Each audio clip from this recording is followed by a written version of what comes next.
26 April سے 2 مئی کے درمیان برج سور ٹورس ہے۔ اس وقت برج سور میں سیارہ عطارد الٹا ہو کر غروب بھی ہے۔ ایسی صورت میں تحریری غلطیوں کا امکان رہتا ہے۔ اس کے علاوہ بد کلامی اور بدگوئی اور جھوٹ بولنے کے امکانات بھی ہوتے ہیں۔ خاص طور پہ ٹورس خواتین کو آپس کی غیبت اور چغل خوری سے بچنا ہوگا۔ ایسا الٹا عطارد بے ایمانی پر بھی اکساتا ہے۔ خانہ مال میں سیارہ زہرہ موجود ہے۔ مالی معاملات میں بہتری کے اثرات مرتب ہوں گے، یعنی مالی پوزیشن آپ کی بہترین رہے گی۔ روپیہ پیسہ آنے کے امکان کو رد نہیں کیا جا سکتا۔ کاروبار کرنے والوں کو اچھا پرافٹ حاصل ہونے کی طرف اشارہ ملتا ہے۔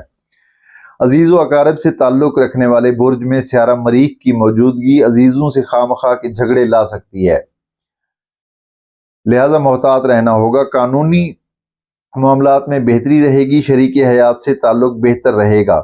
محبت کے معاملات، محبوب سے تعلق میں کچھ تلخیوں کا امکان نظر آتا ہے۔ دوستوں کے مشوروں سے دور رہنا ہوگا۔ دوستوں سے تعلق میں کمی آئے گی۔ طالب علم افراد کا رجحان تعلیمی معاملات کی طرف کم ہی رہے گا اور تفریحات کی طرف رغبت رہے گی۔ غیر ملکی سفر کے لیے یہ ہفتہ مناسب ہے اور اپنے ہی ملک کے سفر کے لیے نامناسب ہے۔ آپ کی صحت کا سیارہ زہرہ خانہ صحت سے اچھی نظر بناتے ہوئے آپ کی صحت کو ٹھیک رکھے گا۔